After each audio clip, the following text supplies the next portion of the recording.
કદાચ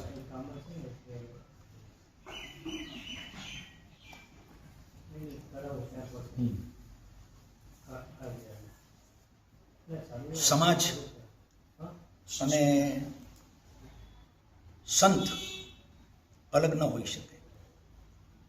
સંત સમાજને સંસ્કાર આપવાનું કામ કરે છે તો સમાજ એ સંતને સુરક્ષિત રીતે પોતાનું સંતત્વ આરાધી શકે એની સગવડ આપે છે.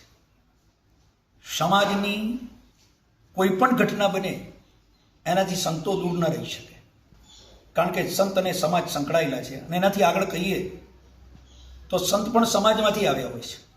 વર્તમાન કાળમાં આપણી રાળપટ્ટીમાં જે ઘટનાઓ બની છે એ ઘટનાઓ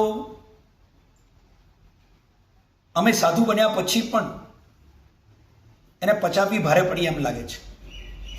આપણા કુલની એક દીકરી, આપણા હિન્દુ સમાજની, આપણા જૈન પરંપરાની એક દીકરી જ્યારે એના મા બાપને છોડીને જ્યારે બીજાની સાથે ચાલી જાય, એના મા બાપની વ્યથા શું હશે? એક ઘર એ સમાજથી અલગ નથી. ઘરોનો સમુદાય ભેગો થાય છે ત્યારે સમાજ બને છે.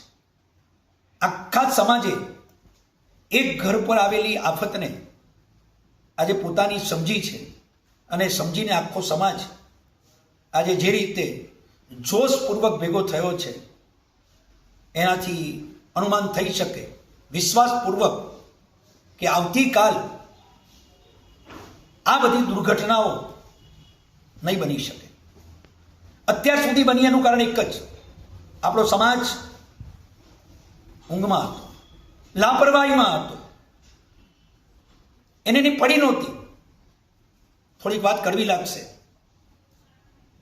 सच हमेशा कड़वा होता है मगर जायजे में फायदेमंद होता है. અને સંત કડવી વાત નહીં કે સમાજની તો કહેશે કોણ? મારું આખી રાળપટ્ટીનો જે સમાજ ભેગો થયો છે એ તમામ સમાજના લોકોને મારે કહેવું છે, આવી ઘટનાઓનું જો પુનરાવર્તન ન કરવું હોય તો આજે એને માટે કડક નિર્ણયો લેવા પડે તો લઈ લેજો. જરૂર પડે એવા નિર્ણયો લો. જેના ઘરમાં ઘટના ઘટી છે એને હિંમત મળે એનું પણ ધ્યાન રાખો. એ પરિવાર માનસિક રીતે ડિપ્રેશનમાં ન ચાલી જાય એનું પણ ધ્યાન સમાજે રાખવાનું. તો આવી ઘટનાઓ આપણા સમાજમાં વારંવાર ન બને એને માટે પણ સમાજે આજે કડક નિર્ણયો લેવા પડે તો લેજો. અને સમાજના આગેવાનો, સમાજના યુવાનો આ બાબતની અંદર સહેજ પણ જો નબળા પડ્યા તો આવતીકાલનો ઇતિહાસ તમને ગુનેગાર તરીકે નક્કી સંબોધશે કે આટલું બધી આગ લાગી હતી, નીરો ફિડલ વગાડતો બેઠો હતો અને રોમ ભડકે વળતું હતું, નહીં ચાલ્યા. તમે બધા જાગ્યા છો એનો અમને આનંદ છે. હવે જરા પણ પીછેહટ કરતા નહીં. ઘણા આપણને કહેવા આવશે, હવે આપણે શું કરી શકીએ? જે લોકો આવું બોલે ને એવા લોકોને સમાજમાંથી, આવા સમાજના જાહેર ફંક્શનોમાંથી સાઈડ પર મૂકવાના અને કહેવાનું સમાજનો હોંસલો જ્યારે જાગ્યો હોય, બુલંદી પર હોય, એ વખતે હવનના હડકા નાખવા માટે તમારા જેવા માણસો સમાજ માટે ઉપયોગી નહીં. તમે ઘેર બેસો. સમાજના દરેક આગેવાનોએ પોતાના સ્ટેટસને ભૂલીને સમાજ માટે ઉભા રહેવું પડશે. ડર અને ભય બધું બાજુએ મૂકો. આપણા સમાજની કોઈ દીકરી જ્યારે જેને જન્મથી એવા સંસ્કાર મળ્યા હોય કે જે કાચું પાણી પણ ગાળીને પીતી હોય, એવા જેને સંસ્કાર મળ્યા હોય, એ ક્યાંક જઈ અને એના હાથ લોહીથી ખરડાશે. સંસ્કૃતિની પરંપરાઓ, રાજા ઋષભની જે પરંપરાઓ, આ ધર્મની સનાતન પરંપરાઓ જે આપણને મળી એનો છડે ચોક એ ભંગ કરશે. આ બધું આપણે ત્યાં ચાલશે, આપણી દીકરીઓ કરશે. આ નહીં ચલાવી લેવાય. એના માટે આપણે સમાજે જે અભિયાન ઉપાડ્યું છે એમાં અમારો પૂરો સાથ છે.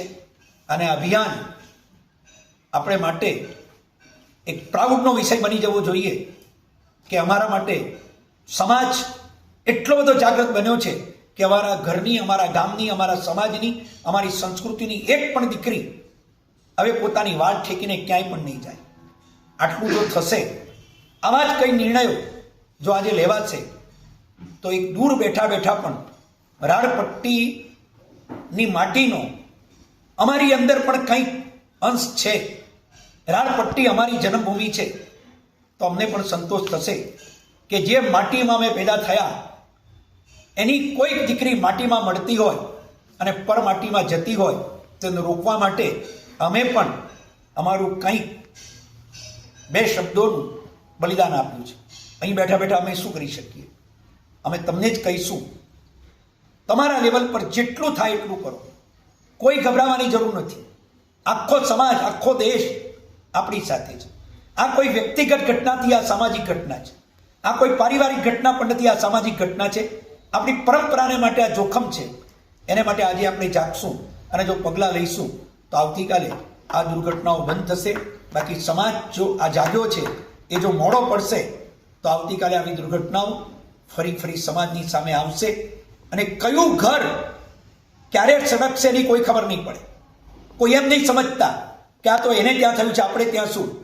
आज उनके वहां हुआ है, कल ये आग हमारे वहां भी लग सकती है, ये हमारे वहां भी लग सकती है. ध्यान रखना, जो लोग नहीं सोचे थे उनके वहां भी आग लग गई आग, बर्बाद हो गए वो लोग ये समझते थे कि आग उनके वहां लगी गई, हमें क्या. एक देशના કોઈ પણ ખૂણે દુર્ઘટના બને ને તો તમામ દેશવાસીઓનું દિલ ભરવું જોઈએ. જો દેશભક્તો હોય તો, સમાજનો પ્રેમ જેના અંદર હોય, સંસ્કૃતિની રક્ષાની ખ્વાહિશ જેની અંદર હોય, એ બધાએ આજે એકજૂટ થઈ અને નિર્ણય લેવો પડશે કે આની સામે દરેક ઘર, દરેક સમાજ, દરેક સંસ્થા અને દરેક ગામડે આની જોત હવે જાગવી જ જોઈશે.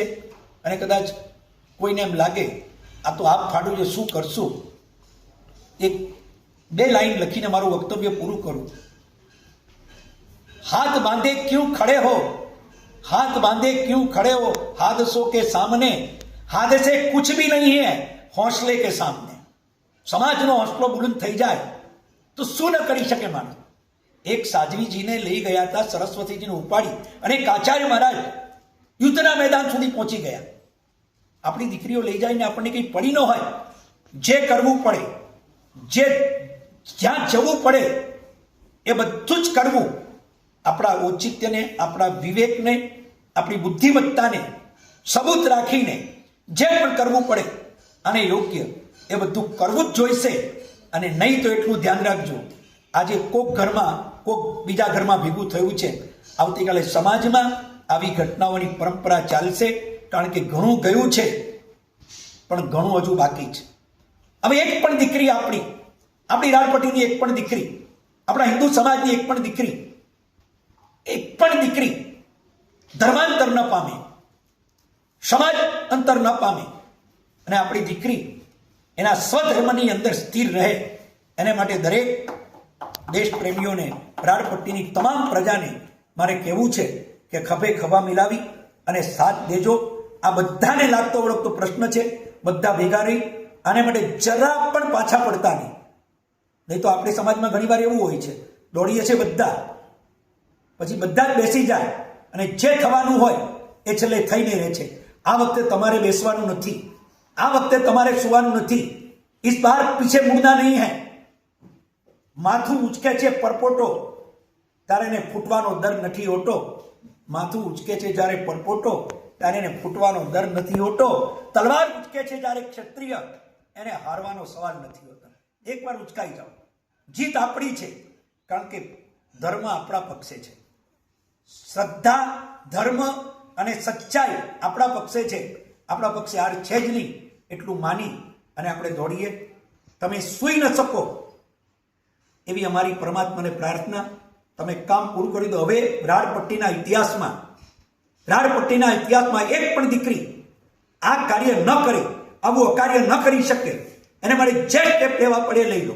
જે સ્ટેપ, દીકરીને સમજાવો, પેલાને સમજાવો, પેલીને સમજાવો, પણ કોઈ પણ રીતે આપણી કુર્મ શિલાઓને, આપણી સંસ્કારની આધારશિલાઓને બચાવો. નહીં તો આવતીકાલે આધારશિલાઓ ખસ્યા પછી આ સમાજ કેટલો ખોખલો થશે એનો અંદાજો નહીં આવે. અને એ પાપના નામે, એ પાપ આપણા નામે લખાશે. એ દોષ આવતીકાલે આપણી પર આવશે. ફરીથી એકવાર જે હોંશથી, જે જોશથી તમે બધા જાગ્યા છો, એ હોંશ અને જોશ શ્રીમંતો પોતાના પૈસાની પાછળ ન જુએ, આગેવાનો પોતાના સ્ટેટસને નહીં જુએ. દરેક વ્યક્તિ આની અંદર જે કરી શકે એ કરે. દરેકને માટે સામાજિક જવાબદારીઓ છે, ફરજ છે, એ ફરજ સમજી દરેકે દરેક ભાઈઓને બહેનો બધા દરેક માતાઓ પણ પોતાની દીકરીઓ પર ચેક રાખો. દરેક પિતાઓ પણ પોતાની દીકરી પર છે. એટલું જ નહીં, સમાજની અંદર એક ગ્રુપ એવું પેદા કરો કે જ્યાં આ સમાચાર મળે ત્યાં કેન્દ્રને સમાચાર મળે અને કેન્દ્ર એની સામે સ્ટેપ લેવા માટેના ઘરે જવું પડે તો જાય, એ છોકરીને પકડવી પડે તો પકડે, એ છોકરાને પકડવો પડે તો પકડે. જે સ્ટેપ લેવા પડે આપણી મર્યાદામાં રહીને, હું મારી સાધુની ભાષામાં મર્યાદામાં રહીને બોલું છું, જે લેવું પડે એ લઈને પણ આપણી એક લાડકી દીકરી કોઈ પરગઢમાં જઈ આપણી સંસ્કૃતિ જે ચરડો પકડવાની હતી, આપણી સંસ્કૃતિ જે માળા પકડવાની હતી, એ છરાને છરી પકડવામાં ન જાય એનું ધ્યાન રાખજો. બસ એટલી જ અપેક્ષા સાથે ભેગા થયેલા તમામ સમાજને આશીર્વાદ, પ્રેરણા અને ઊંચા ભવિષ્યની કલ્પના સાથે આજનું મારું વક્તવ્ય હું સમાજને અર્પણ કરું છું.